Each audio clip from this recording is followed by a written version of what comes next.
Okay. You press this.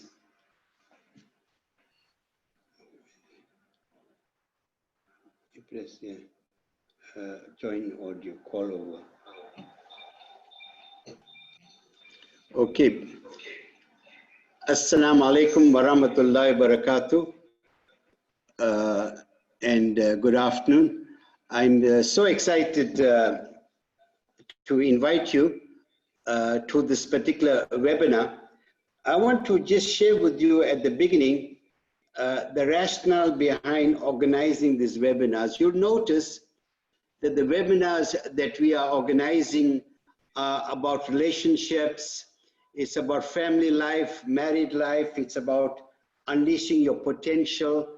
It's also, you know, like we're doing a program coming up, the whole idea about addiction of different types and like pornographic addiction. Because our objective is not to sweep anything beneath the carpet, as it were. And because I deal with this and our guest too, she deals with the issues in the community, we are here to help, and we always believe that there are solutions to everything that you go through in life. It's about you investing in yourself, investing in your family, and doing the right things. Because the last thing we want for any one of you is to have a victim mentality, look back at your life and you say to yourself, how I wish I did things differently, how I wish I did not allow someone to sabotage my life. And one of my very popular or recurring mantra, as it were, is something I came across some years ago. It says that happiness is self-inflicted and not created by others. We often attribute and ascribe our issues to other people. You see, there are two kinds of relationship. There's an interpersonal relationship and there's an intrapersonal relationship. The whole idea, the relationship that you have with yourself, your mind, how positive you are. So we are here to help, and we do not want our programs to be philosophical. We want them to be practical. We want to share with you practical wisdom. Neither do we pretend to have the monopoly of knowledge. So what we're going to do today is this.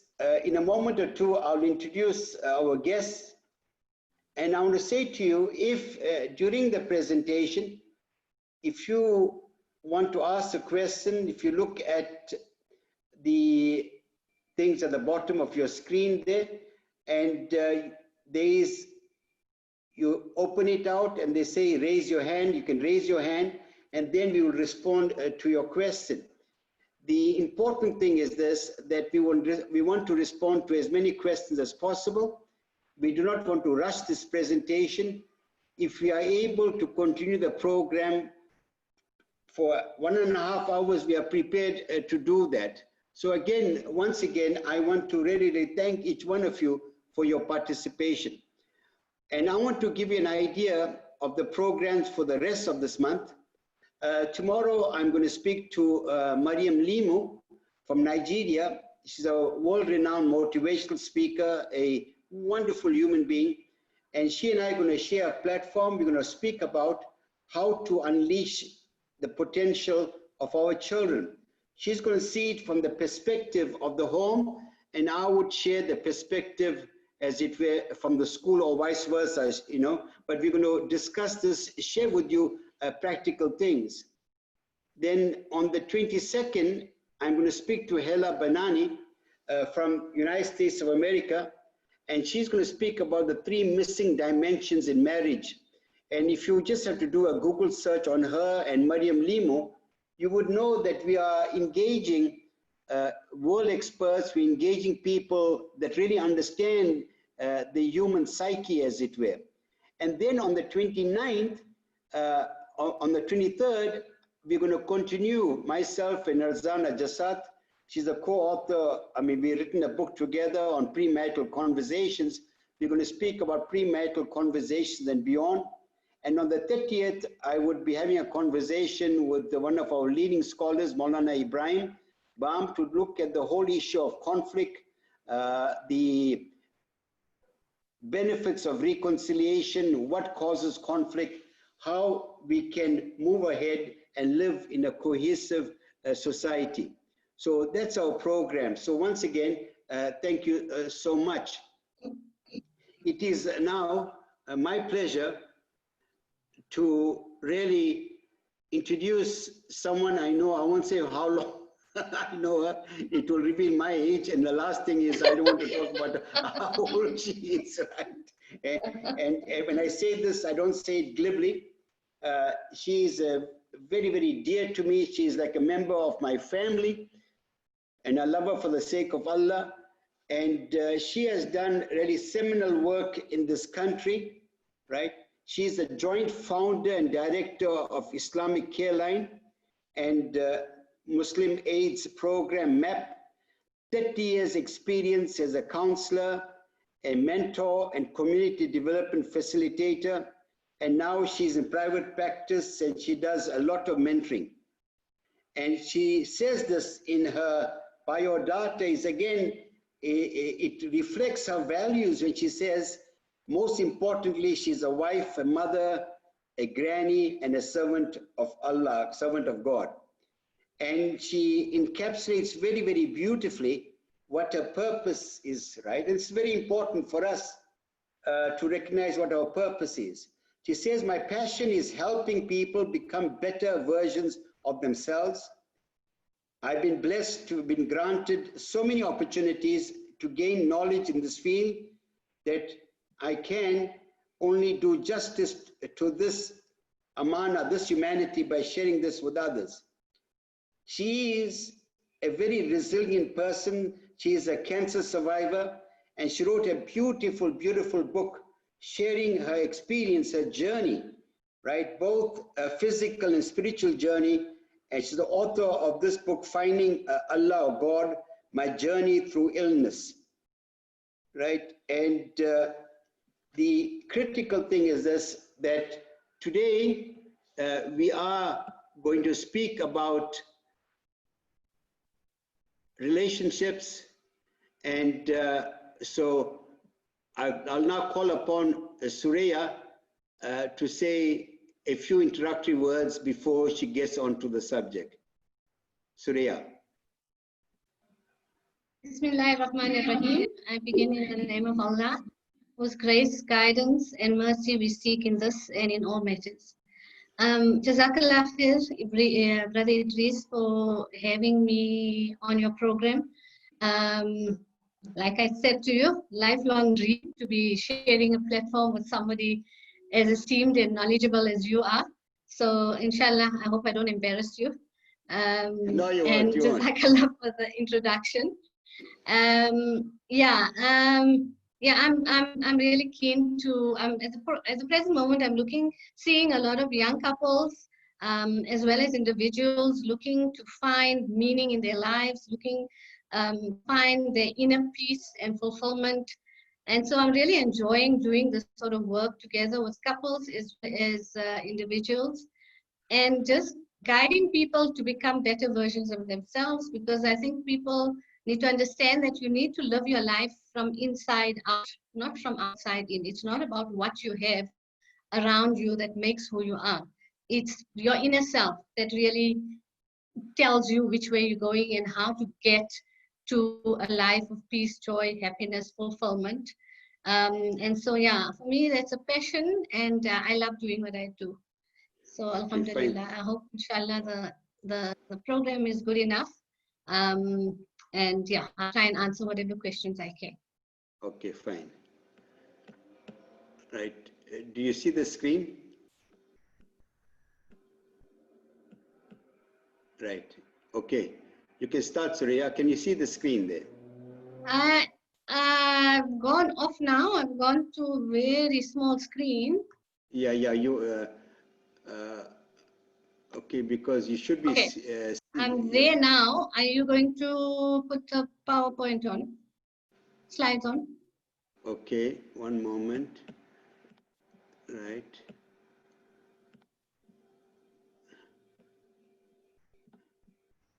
Now, can you see it? Yeah. Yeah, okay. Okay.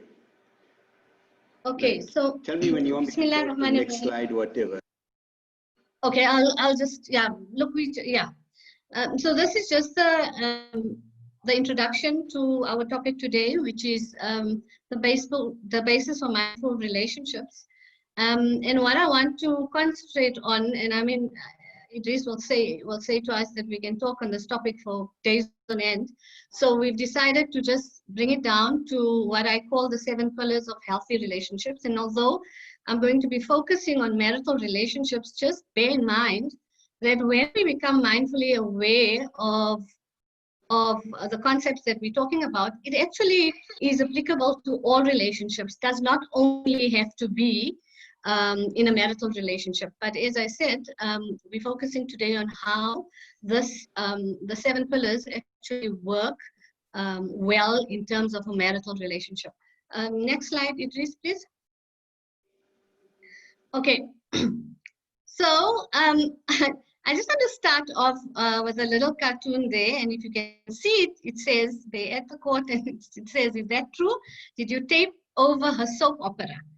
And they the divorce court. And the reason why I chose this is that just to show people with how trivial arguments can land up into the actual dissolution of a marriage, or even separation, and then go on to dissolution. And finding that more and more, and I don't know if this can maybe bear me out here, and that over the 30 years that I've been in marital therapy practice, it seems like the issues that are culminating in marital problems or challenges are becoming more and more minute in the bigger picture of the marriage. So that's why I just wanted to put that down. Next one, Idris.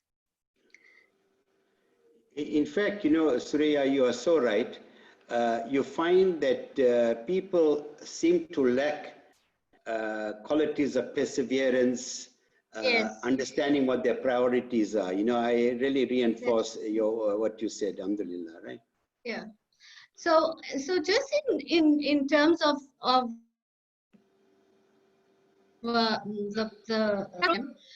you can see that when we all know that we live in a very dynamic environment, we have different relationships, and as it says, interrelationship and intra-relationships as well. And we also find that the foundation of healthy and wholesome relationships are really an agreement between two people to practice love, respect, and unconditional acceptance. And I want to say a little bit about unconditional acceptance. And just, if people who are married on the program and listening, just think back to the day of your nikah. No matter how well you knew your spouse or didn't know them before the nikah, but when you are in that nikah process and you accept each other, you're really getting into accepting somebody that you know or don't know, because you only really know people when you start living with them. And that is exactly what unconditional acceptance is. So 2 years and 5 years and 20 years down the line, when we see these little nitpick on little issues, then that's very far from unconditional acceptance, I think. So just know that we go into our nikah with an unsaid unconditional acceptance. So I think people need to be mindfully aware of that. And unconditional acceptance, also importantly, is a characteristic that is important for people, because we don't judge, we don't reject people, we don't manipulate people, or we don't control people when we accept them unconditionally.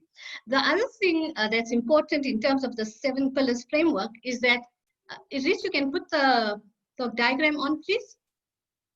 Okay, so this is really what I want to speak to. If you look at unconditional acceptance, you'll see, so I see that more or less like the first floor of this building.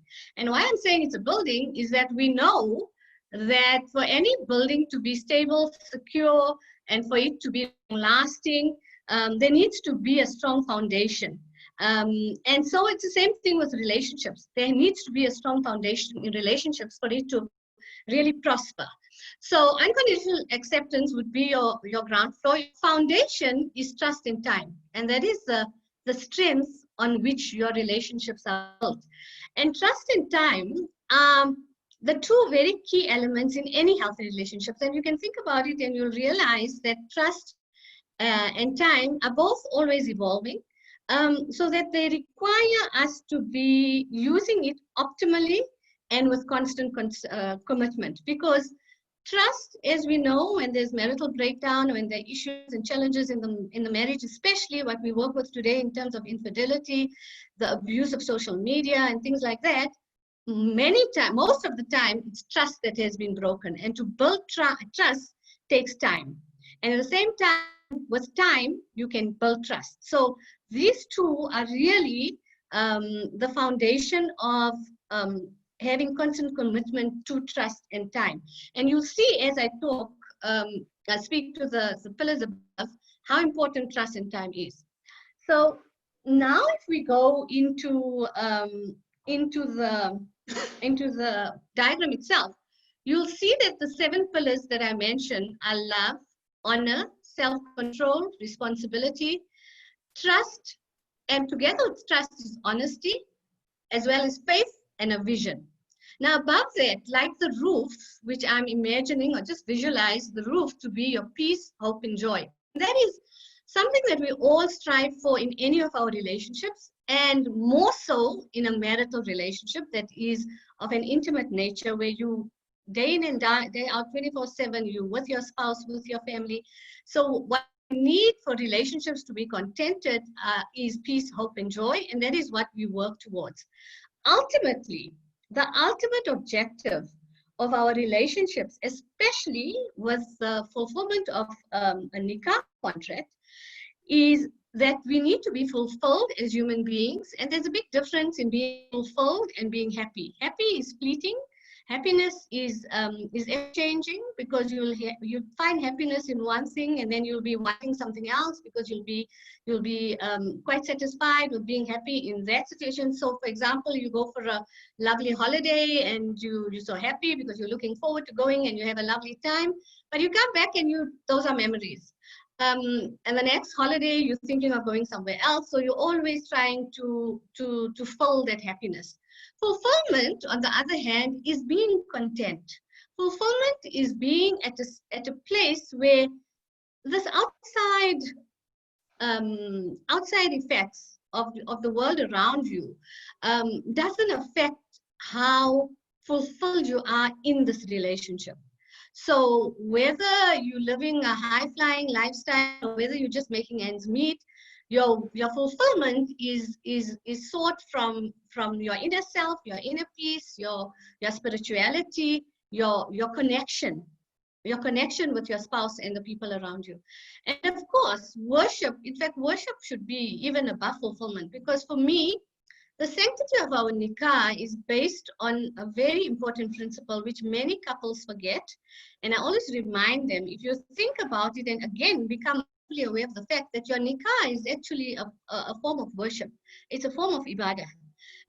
Because whatever you do for each other, with each other, even in terms of seeking counseling, while you're in that process of counseling, what are you trying to do? You're trying to strengthen your nikah bond. You're trying to strengthen and honor the contract that you had between each other for the pleasure of Allah. And your ultimate goal, obviously, then, is that your nikah is a form of worship that is going to culminate in the two of you being together in Jannah. And so for me, a very simple thing whenever there's marital conflict, even when there isn't, is that spouses should, so at Tahajjud or Fajr, before you get off the Musalla, and don't have too high expectations. Just say, oh Allah, for today, help me to be the best spouse I can be. And that would encompass worship. It would encompass peace, hope, joy, and all these little pillars that we now are going to talk about.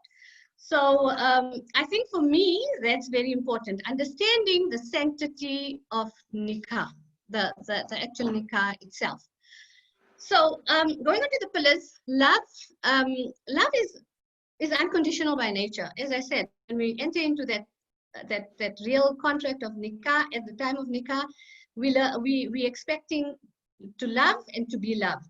So it overlooks flaws and imperfections, and it accepts the other person despite their shortcomings. I think that's important. Selfless love is also a commitment, okay? Because you need to love yourself, but you need to be selfless in loving your spouse at the same time. And that is when you, again, mindfully aware of that, you would tend to overlook small little faults in your spouse much more easily. Then there's honor. So honor is often misused, and I think it's very abused as well, particularly in connection with a marriage. Now, most spouses will see honor as an expected commitment from their partner. But think about it honestly, in truth, I think honor is much less about getting something from your spouse. It is more about giving something. And the way that you show honor to each other is actually when you address each other in public, or when you address each other amongst family members, when you are able to honestly and without judgment and unconditionally actually praise your spouse for something. So my wife is a very good cook or something like that, or my husband is a very kind-natured person. These are things that we often overlook, but when we say that in public, then, and we say it sincerely, then it's very often seen as you honoring your spouse. So the thing to remember here is honoring is more about giving honor rather than receiving honor in a marriage. Self-control. Now, self-control, you'll notice also there's a purpose behind self-control and responsibility as pillars being really wide, because they are so important. Self-control definitely comes from a sense of maturity. And maturity in terms of self-control means that you are disciplined enough and you are sincere about successfully reaching the goals that you have now set for yourself in this nikah, this marriage, right?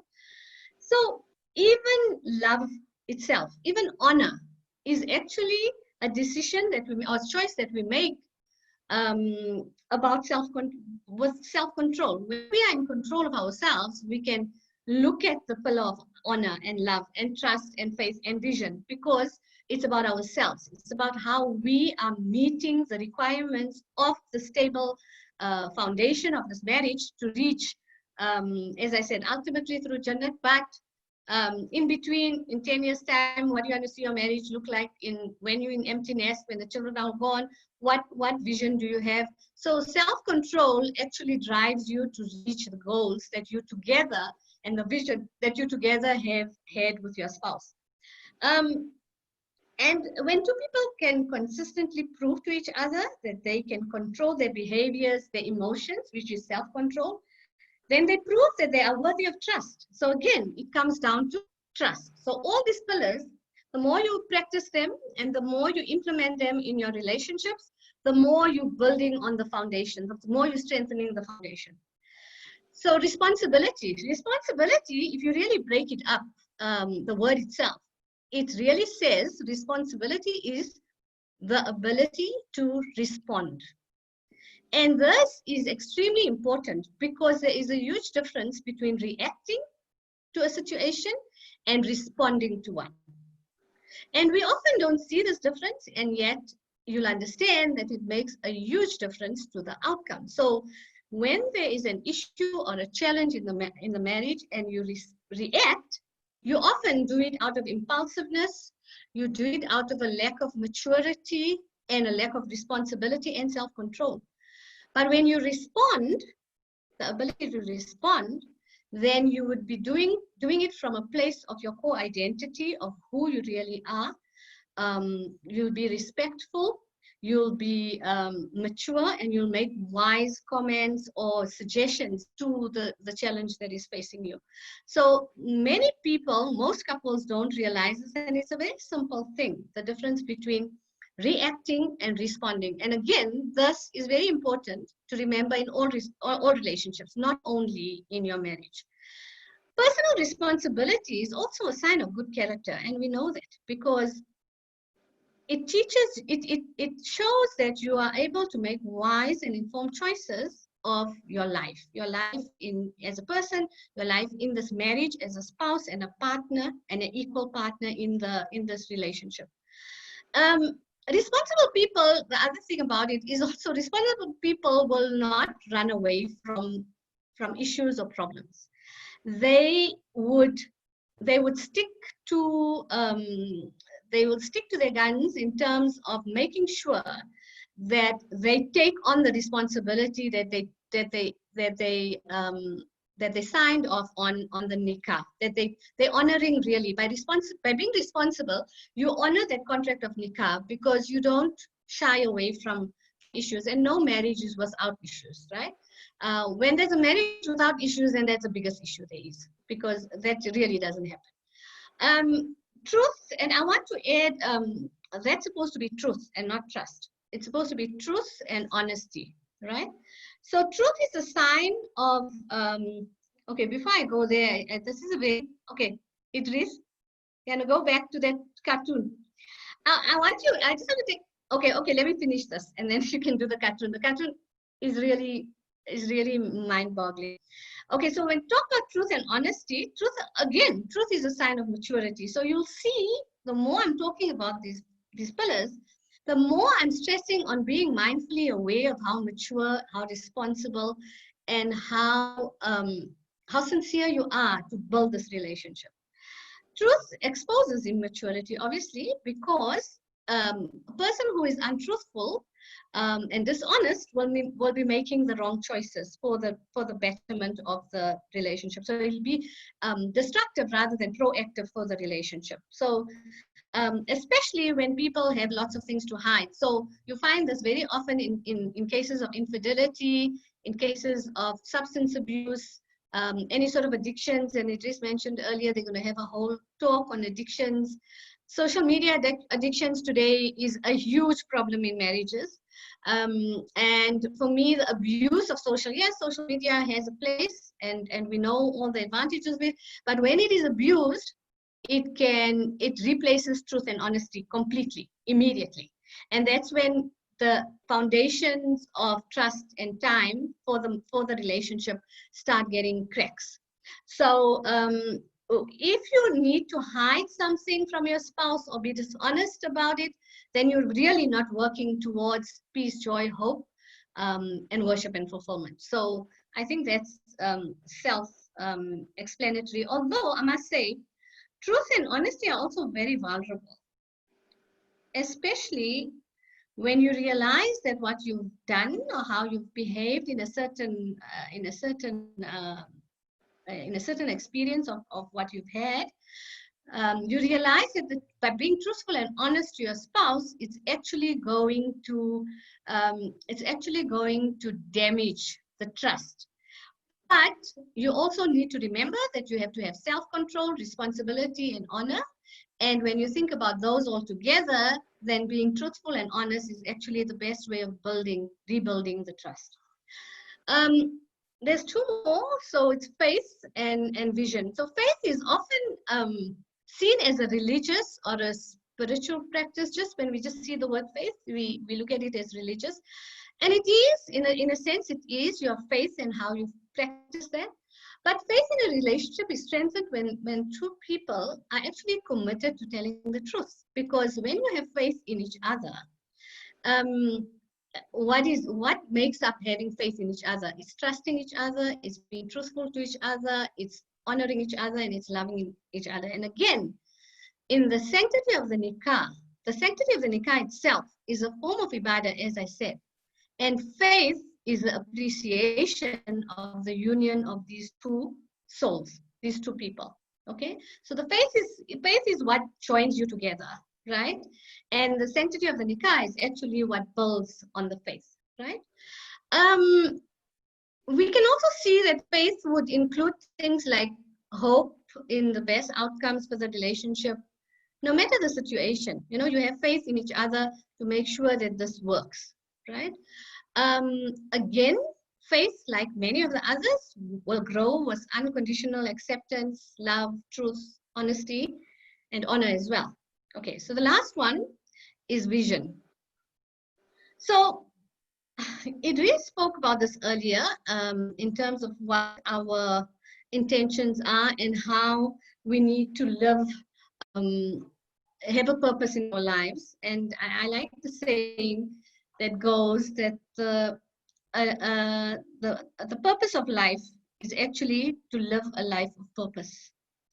And if we can remember that, then we look at how important a vision is for a couple, for their marriage.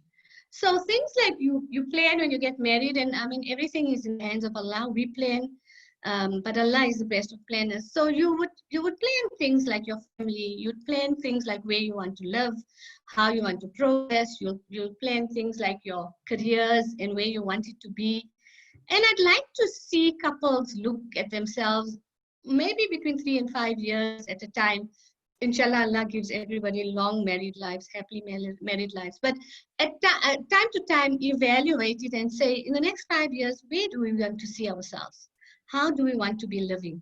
How do we want to nurture each other and support each other and have that interdependence instead of just a codependence? So as you go on in life, you know, we'll get older and you have that period where kids, you get married and you're in this honeymoon phase, and then you have kids, and then you're really pushing a lot of your energy into raising the kids. Husband most of the time is out working, bringing in the bread. Wife, today, many people, most homes need dual incomes because of the cost of living and the types of lifestyles we want to lead. But then slowly the kids grow up and they get married and they leave your family of procreation, which you have now created for them, and they go and they start their own nuclear families. But the result, then the husband and wife are left maybe older, maybe in the 60s or so, and then you need things like marriage enrichment to look at yourself differently, because you're both older, you maybe have some lifestyle diseases, which is natural, hypertension, diabetes, things like that, cancer in my case. So there are terminal illnesses, and all of those things at every point changes the dynamic of your relationship. But if you use this this diagram as a guide at every milestone in your married life, you can use these. They may change, but you can use them. But vision is extremely important, to have a vision together. And again, ultimately, that vision of walking together in Jannah. Now, I know when I do this with a lot of couples and they look at each other and they say, yes, we'd like to be in Jannah. But what about all those pretty hooray that are in Jannah? And what happens to me? So the wife will always worry about that. And for me, just remember that if we live this life of ibadah, if we honor this nikah as a life of ibadah, as a means of worshipping Allah, then you will be the queen of all those lovely young ladies that are with your husband. So I don't have the expertise or experience, although talk more about it, but I know many couples will bring that up. So okay, so that's the basis of it. Yes, the cartoon, Idris, please. Next one. Okay. No, but Suraiya, before you go ahead with the cartoon, right? I want to just engage you, and there are several people who ask questions which they could do at the end of this. You know, one of the things that, I really love this particular pillars that you've got. I think really these ought to be pillars, and that can really be a trust and time, the foundation. Now, one of the challenges that we have is this, and because we deal with these particular issues, there are many people who get married, and firstly, they think it is love that is bringing them together, is bonding them to their partner, but it is often infatuation, right? That's one, right? And that's one. Now, the whole thing is this, I say to people, and sometimes we tend to forget this, it's a very important thing. The whole issue of marriage is something that is so fundamental to every individual. It's one thing who you are in the public arena, but the crucible is who you are at home. You see, that's a critical thing. And we sometimes forget that we can create joy and harmony. So the first issue that I want to speak about, the whole issue of infatuation, and how even though couples are infatuated, how they can learn to love each other, number one. The second issue that I want to speak about is the whole issue of forgiveness. How important is forgiveness in a relationship? Often you hear this person say, well, my husband did this or my wife did this. I don't want the marriage anymore. I'm fed up, right? Okay, those two things, if you could just share your bit, and then I have one more, one more thing, for me to be quiet for so long is impossible, Suraiya, you must forgive me. It's torture, I know. Okay. Right, your third, you want me to go with the first two?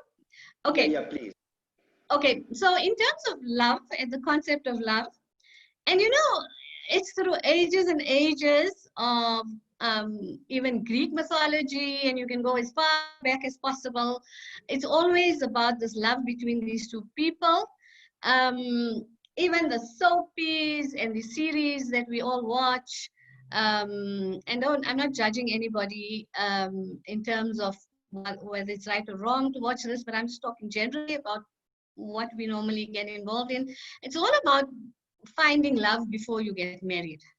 And really in Islam, the Quran speaks of the ayat about mawadda and rahmah. Yeah, Suraiya, and where the meaning... Suraiya, sorry, I'm coming in. There are also a number of non-Muslim, participants. Oh, okay, participants. So when you are saying something, you could just, universalize it. Okay. So in terms of love and infatuation, you'll find that according to the Quran, Allah or God puts love and mercy, which is mawadda and rahmah, as it's known as it's mentioned in the Quran. And I'm sure many of the Old Testament, the Torah, and all of those scriptures talk about this relationship between husband and wife, the marital relationship, and actually the sanctity of the marital relationship. For me, it's more about the Almighty putting in between the spouses love and tenderness. For me, tenderness is such an important and deep word because it encompasses everything that love is supposed to be. When you have, you sometimes get couples sitting in sessions with you and they have this big argument, but their body language tells you something, that there's something between them. The way they would address each other, even in anger, and even though they are so heated up about whatever the other spouse has done, if you're perceptive enough, you pick up this tenderness between them. And I find that when that is sincerely so and rightfully so, I mean, I don't just use it just because as a technique. I actually use it when I see this. And I will bring it to their notice and say that you guys are so angry at each other. But do you realize that you have this tenderness between you, and this is what I see? And you actually bring it to their notice. You'll find that they then look at each other and realize what love is all about. So in answering the first question, yes, many times it's infatuation. But again, our nikah, our marriage contract, whether it's a nikah or any other religious marriage or even a legal marriage for that purpose, right? For that, in terms of a legal marriage also. In case also, for me, when you sign the document, you have unconditional acceptance of the next person, of your spouse, right? Love is something that doesn't end at the time of marriage. Love is something that's part of this journey of marriage. So it's not like you meet somebody and you say, I'm in love with this person. You get married and then the love is just out of the window, okay? Marriage is the beginning of a journey. So anything that goes before that, for me, any relationship before that is really part of the journey, but the journey begins at the time of the contract, right? The second thing, Idris, you said about, I forgot. Love was the first thing, and the second thing was what? No, the first thing was about love, right? And the second to be one? honest with you, the whole You've issue forgotten. of forgiveness. Forgiveness, yes. Okay. Is forgiveness? Okay. So forgiveness is very important. Forgiveness is exceptionally, it's exceptionally important to realize that forgiveness is actually about yourself. It's not about the next person. When you forgive somebody, you're actually freeing yourself. You're liberating yourself from whatever it is. It's hurt, it's resentment. And when you go forward to ask for forgiveness from somebody that you have hurt, then what are you doing? You're actually relieving yourself of this guilt you're carrying around with you that really bogs you down and darkens your whole existence. When you either ask for forgiveness or offer forgiveness, you're actually liberating yourself. You know, and I like to use this old Hawaiian method of forgiveness. It's called the Ho'oponopono. And I've come across it many times, and I've also seen how well it works. So it's something to the effect like this, and it's done very nicely in terms of a technique during counseling. So you identify whatever the guilt is, whatever you've done that you think you now need to ask for forgiveness from somebody.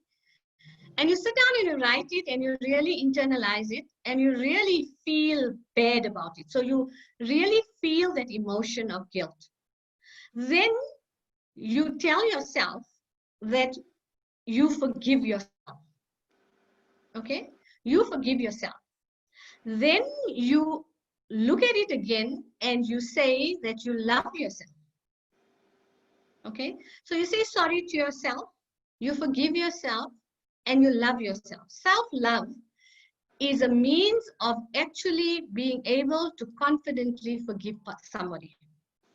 Because when you are really in need of asking for forgiveness, or you're in need of somebody done something bad to you and you need them to ask you for forgiveness, everything else around you will revolve around that, either that resentment or the guilt that you need to ask for forgiveness from somebody. So for me, the bottom line is that you need to forgive yourself first before you forgive others. And in a marriage, it is absolutely important. You know, all through the years, there was experience and things like that.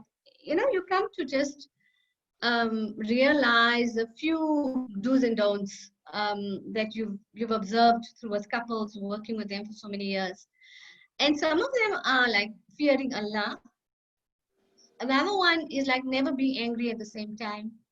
Another one, this is about forgiveness, is if anyone has to win an argument, let it be the other person. Okay? Also with forgiveness is something called, which I like a lot, is called compassionate confrontation. And that is, it's like if you need to criticize your spouse, then try and do it lovingly. You can do that. The other thing with forgiveness is we'll come to a point in a relationship, or you'll see normal relationships around you, and they'll say, you know, they'll tell each other, you know, I love you so such because you are such a kind person, and you're always there for me, and you're so compassionate, and you help me with this and the other. But the minute you use the word but, you negate everything that you've said before that, because you're going to say, but you really make me angry when you come late from work, or you really make me angry when you're not dressed appropriately, whatever it is, okay? What I want the participants to do is to change the word but into and. So, you know, I really appreciate you because you love me, you're compassionate, and you're so generous to me. And at the same time, I would like you to let me know when you come back, when you're coming late from work, or when you're going to be held up at work, or you're going to be late for dinner, or something like that. But the minute you change the word but and replace it by and, the whole argument changes. Because when you keep that but there, it means you have resentment and you have hurt, and that is what you need to start forgiving for. So yeah, forgiveness, bottom line is you forgive yourself first, and it makes it very easy to forgive others. Okay. Suraiya, we'll go on to the next slide, and then we will get questions, because we've got quite a few hands raised. Yeah, sure. We'll make it interactive, yeah. Let Suraiya finish. But very nice stuff, Suraiya. Okay. As I say, I like it. Okay. So this is another, I just want to give the audience, the participants, an idea what we're talking about. So the husband here is saying, I can't think of anything interesting to talk about. I'm so boring. She must hate me. This is what he's thinking in his mind, right? The wife is saying, a man who actually listens to me, I think I'm in love. So can you see what communication means? Constructive communication is so important. And that is why I'm saying we need to know who we are inside ourselves. And that is when you can communicate from a place of your core identity of really who you are. Okay? Because perceptions are different in different people. Everybody will have a different perception of the same scenario, right? And then the second one is a couple go in for their marriage license, and the person there says, there you are, sir. Would you also like to purchase a maintenance agreement? Now they're just getting their marriage license. And you see how people, young couples especially, get into marriage already thinking about what will happen if this does not work out.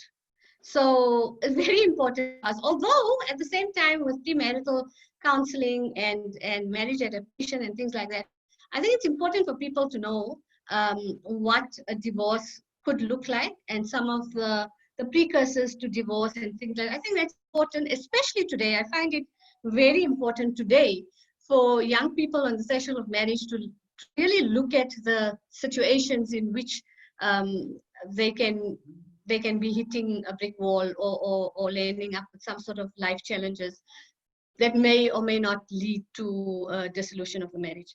Next one, Idris. We got another one there. Oh, okay. So this, So this is just the end. Let me just, everybody can read it out. And just my card with all my details. If anybody needs anything or wants to email questions or anything like that. And this is my conclusion. And I love this verse of the Holy Quran, which says, surely my prayer and my sacrifice, my life and my death are all for Allah, who is God, the Lord of the worlds. So our lives are in constant worship of Almighty Allah, or whichever deity you subscribe to. And the marriage contract is a sacred covenant between two people for the ultimate pleasure of pleasing the Almighty Creator. So whatever you do for and with each other is a form of ibadah. Fulfillment is also an all-encompassing dimension of peace. Mindful awareness, just remember, mindful awareness is very important of who we are and the constant pursuit to be a better, more contented person. Worship and fulfillment remain a space in the relationship that is constantly growing as long as each partner is working towards achieving the growth and resilience of the relationship together. And it is obviously the ultimate test of any relationship. Thank you very much. No, thank you, Suraiya, for a excellent presentation, very succinct. You covered so much of ground. And I want to say before we take questions, right? I want to really say the following, that one of the most critical things psychologists have said, that when you listen to any presentation, if you do not change within 48 hours, then you'll never change. It's very, very critical to internalize the knowledge. And if, for example, I know some of you might be thinking, my gosh, how I hope my husband was here. How I hope, right? So and the best way of learning is to teach others, right? So I think, we need to understand that, right? So what I want to do now is we would welcome questions here, please. Okay, we got the first question from Razak Esak. I'm going to unmute the person.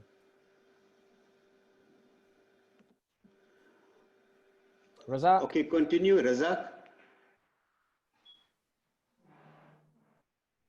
Hello. Yeah. Razak. Okay, someone else then. Okay, I'll do Husna Shakiji. Husna, Sheikh Ji. Assalamualaikum. Walaikum salam. I would just like to say, Auntie Suraiya, I want to say Jazakallah for everything that you've done for me. You know, you've helped me out so much with everything in my life. Everything has come right, you know that. So I have a question. You were saying that with the trust, you know everything. But then what if you have a past and your family that knows of it tells you you shouldn't say anything? How do you deal with that? What do you do? Okay. This is in terms of building trust. Gee. Right. Okay. So, as I said, trust for me, trust and time are the foundations of a marriage, and they're always evolving, because you'll be evolving as a person, as a human being, and also in your marriage as you get older. So there'll always be things that you need to be open about with your spouse, and you talking about past experiences before your marriage, that your family are saying keep it quiet, and you are now feeling confused because I'm saying that you need to be open, because that builds trust. So I think a lot will depend on the maturity of your spouse, okay, and your own maturity as well. So if you make a wise and conscious decision or a choice to be able to tell your spouse things, then it needs, if it's very difficult issues, I think in a confined, in a constructive and in a very controlled environment, like a premarital session, it can be managed very well and have amicable outcomes for that.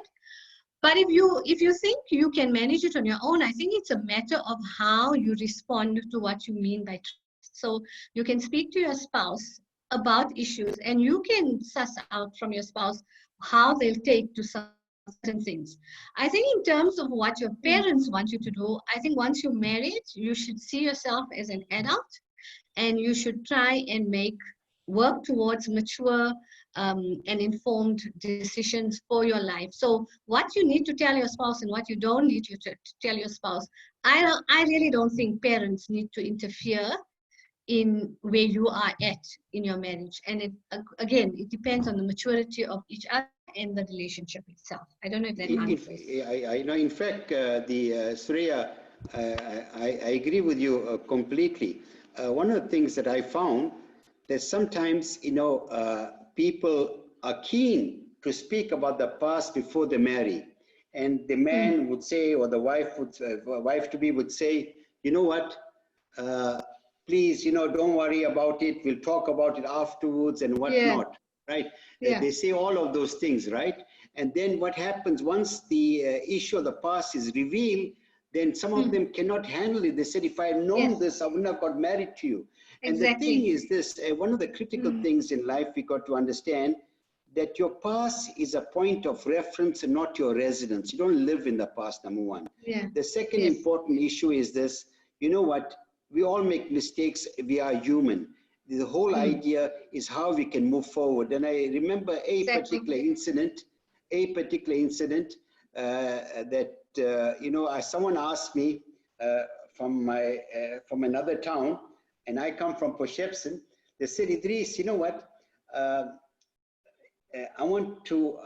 proposed for this girl, and I know the boy, and I know this girl, and tell me about the girl. And this girl was, I know, a very naughty girl, right? She was a naughty girl, right? But what happened, to be fair to her, the last few years, she became a great, morally upright person. So I never told him about that naughtiness.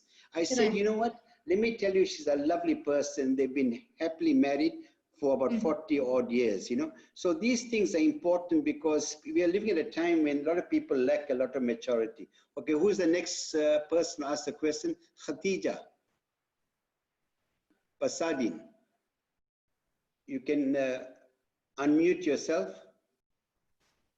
Khatija? Hello. Hello, assalamu alaikum. Assalamu alaikum. Walaikum salam. Can you hear me? Clearly, clearly. Yes, no, I don't have a question in particular. I really just wanted to say shukran very much for this very, very informative talk. I really gained lots of comfort from it, and inshallah, we hope for the best, inshallah. Shukran. We appreciate your Jazakallah khair. feedback. Thank you. Right. Okay. So. Right. Anyone else? Hello? Anyone else there?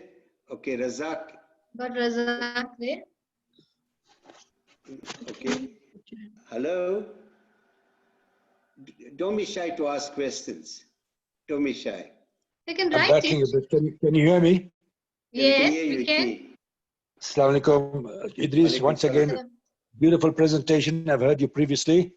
Just Thank wanted you. to find out, are you going to be putting it on your emails, the presentation? Yeah, what we're going to do, inshallah, we're going to download all of these to my YouTube channel, right? If you go to YouTube, you subscribe to my channel, Edris Khamissa, all of these would be done. And what I want all of you, I want to encourage each one of you to connect with others, to tell them about this program, because really when I say this, I say humanity is bleeding. And this COVID has really exposed the sadness, the depression in our homes. Our marriages and relationships are fragile, and what they need is support, motivation to reconnect and see the bigger picture. So Razak, yes, it will be on the YouTube channel, inshallah, right? Jazakallah. Thank you very much. Very welcome, right? Anyone else? Hello?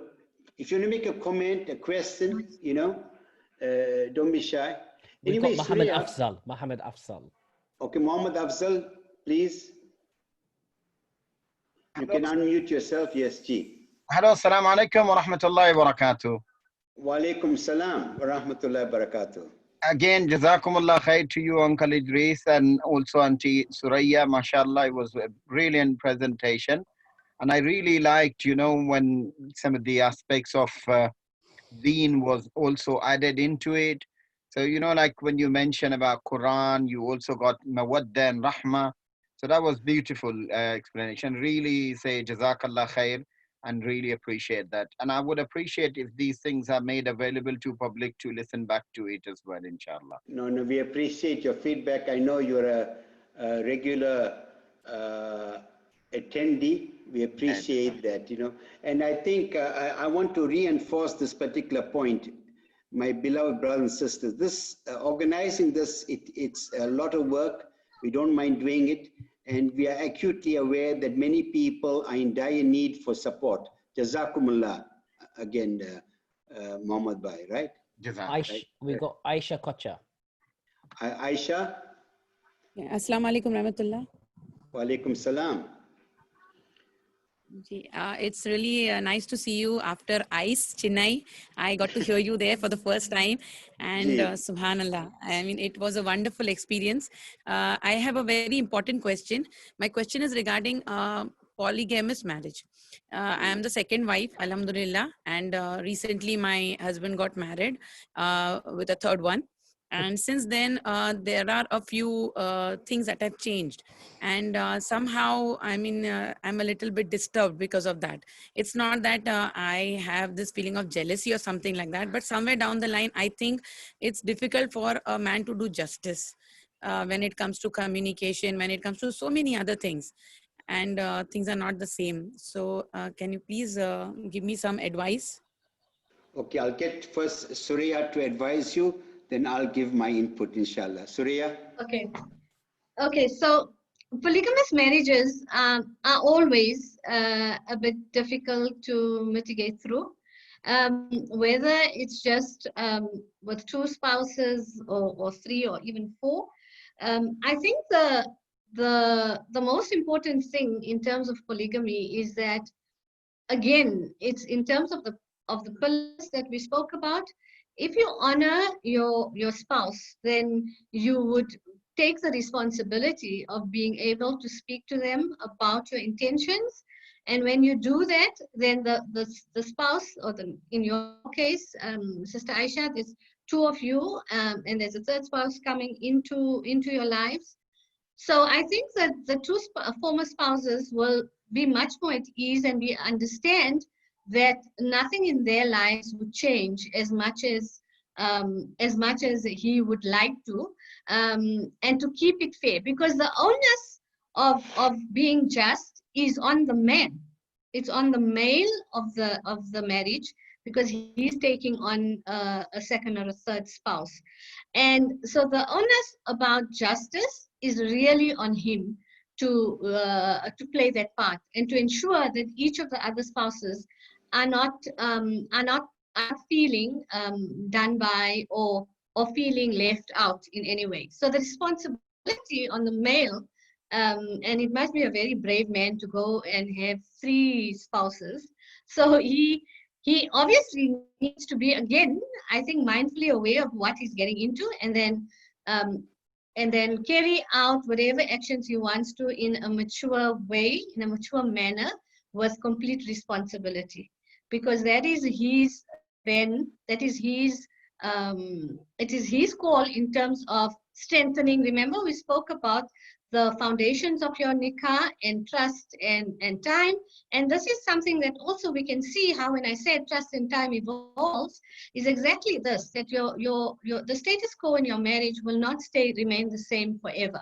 So time tells a lot, and then building the trust with being open and honest and truthful to your spouses to say, this is what I'm intending to do, this is how it will affect you and these kids and those kids. And then really the onus of responsibility and justice is on the male, on the husband. Yeah. You know, the Jazakumullah for that. Sister, I just want to ask you a question, right? Sister Aisha, are you there? Can you unmute yourself? Yes, I am. Yeah, okay. Sister Aisha, tell me, did he marry the third person? No? Did he? Did he marry the third wife? Did he marry her? Yes, of course. He did. Now, did he have a discussion with you and the other wife before he made this decision? Yes. With me, of course. Yes. Yeah, he did. And so, you see, the whole thing is this, my take, and I say this and open to correction, right? Bigamy, polygamy, whatever, is something our Nabi Sallallahu Alaihi Wasallam practice. It does not mean you have to practice. Hello? Yes, I'm very much there. Yeah. So the critical thing is this, that if I have one wife, alhamdulillah, I'm very happy. And if I were to decide to marry the second wife, and if I know that my marrying the second wife is going to destroy my first family, destroy the kids and everyone else for that matter, I got to ask myself at what expense I want to do that. But if you are in a polygamous marriage, right, you know what, you got to then do the best you can. You got to, inshallah, the husband has to ensure, as you said, to communicate. There must be equal communication, spending of time, and so on and so forth. And you must not be consumed by it, because in the end, you got to also lead a fuller life as possible and deal with this. This is something that you got to deal with, and something, I rather, people say argue, I rather get married to someone than having an illicit relationship. It's about how you manage it. And, I have no doubt that you'll be able to manage it. But I really believe that a man, before he makes that decision, it must be an informed decision. He must not be impulsive, and he mustn't do it at the expense of destroying other people. Okay. Another question from for that. Moya Hassan. I'm just going to unmute the person. Okay. Moya Hassan, your question. Assalamu alaikum. Hello. You're live. Moyawa Hassan. Hello, assalamu alaikum. Wa alaikum salam.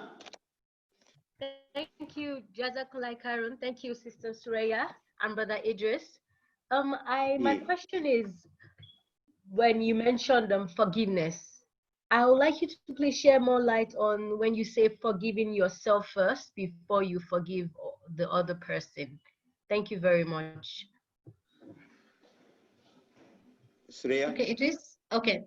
So when I say that you need to forgive yourself first, I mean that when you're sitting with issues around forgiveness, so either you're feeling guilty that you've said something bad about somebody, and you need to ask that person for forgiveness, then you'll be sitting with guilt. And if somebody has done something bad to you, then you're sitting with hurt and resentment of that person because of how they made you feel. So in both scenarios, I'm saying that only when you forgive yourself for your actions can you confidently and sincerely forgive another person. So because if you don't forgive people, and again, I just want to bring in the Quran, that Allah in his wisdom always mentions over and over again that Allah is all forgiving, most merciful. And so if we don't forgive ourselves and we don't sincerely forgive others for the wrong that they've done to us, then how are we ever going to ask or expect us to be forgiven by the Almighty? So that is why I'm saying forgiveness is a two-way street.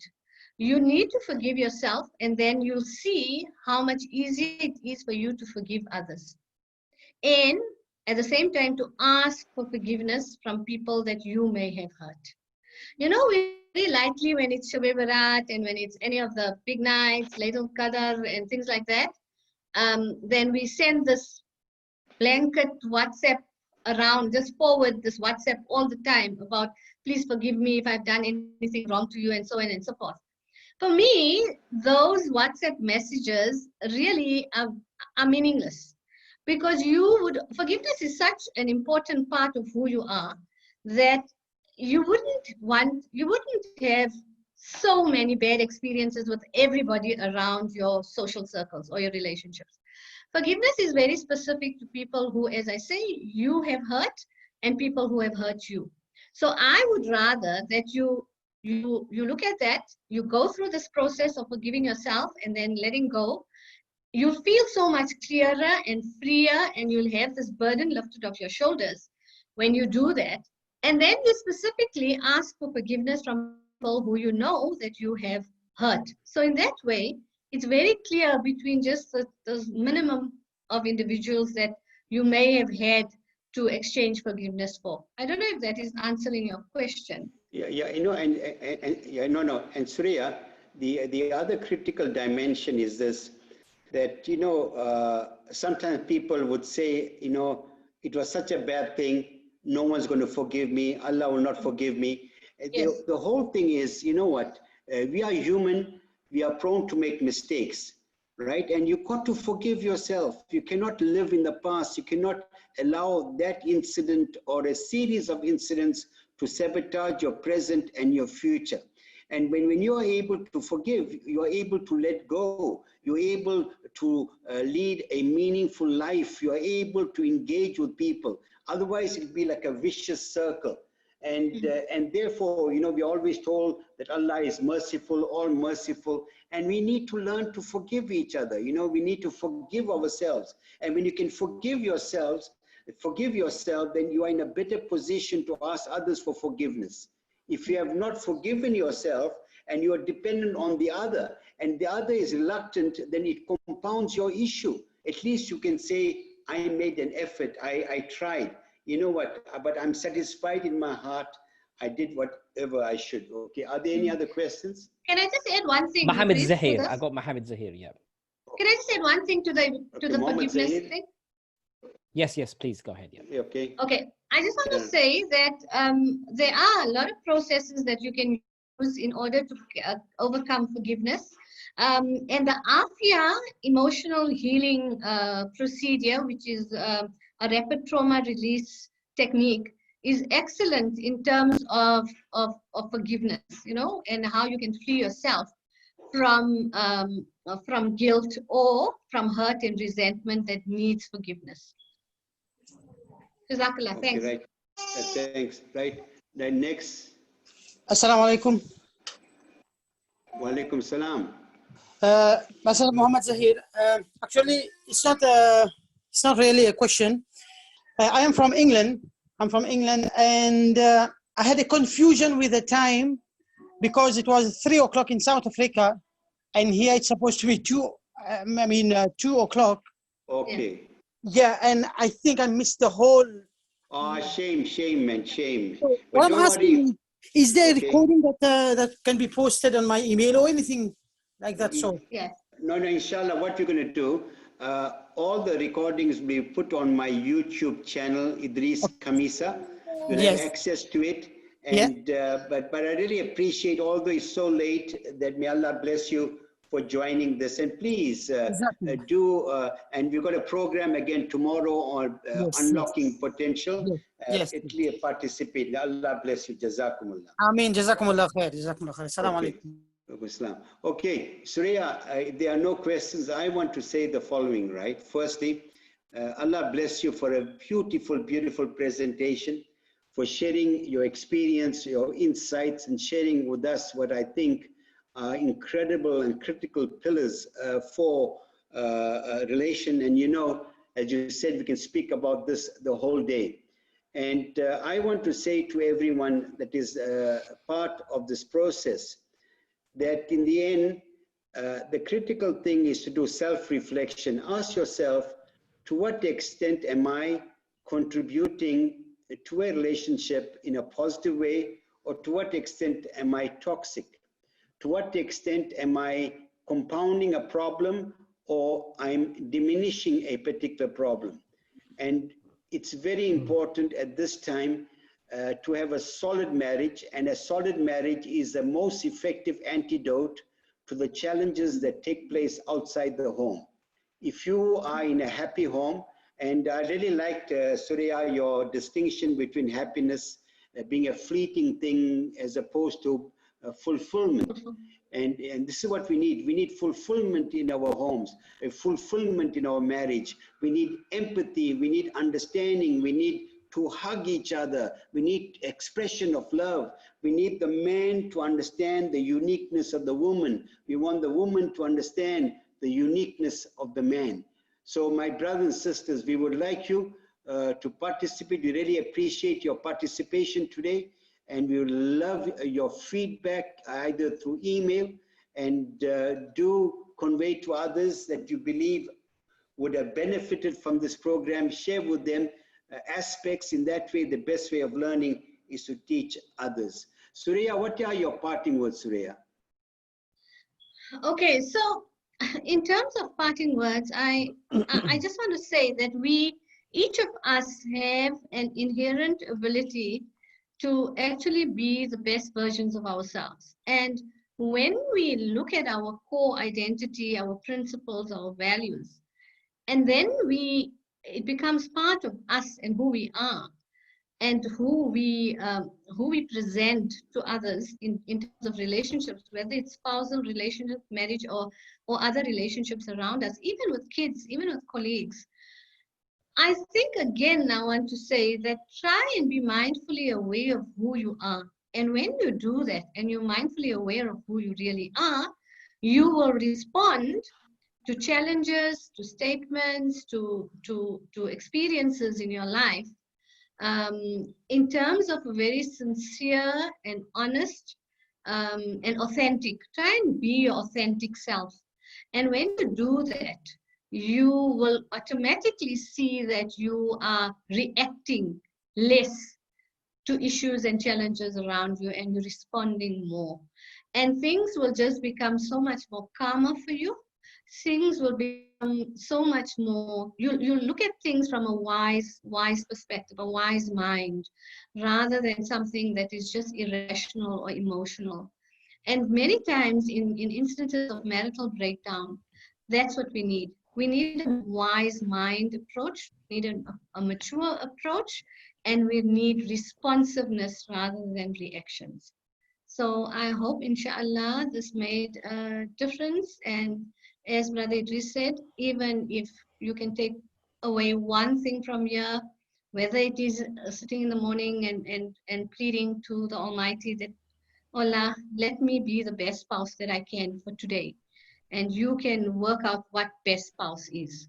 And if you can just take that or any other of the little pieces that I've dropped down here, I'll be happy, and remember us in your prayers and the world at large at a difficult time, unprecedented time in our lives. And hopefully, inshallah, we can continue making a difference in each other's lives. Jazakallah khair for having me.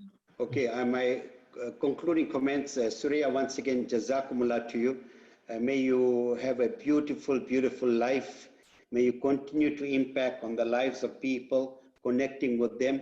And I want to thank Mizan from London, who is there in the background doing his bit of it. And I thank Zunaid also. And to all of you, remember this, the acid test is what you do with the knowledge that you have been exposed to. So may Allah bless you. Look after yourself. Stay safe. Shukran. Assalamu alaikum wa rahmatullahi wa barakatuh.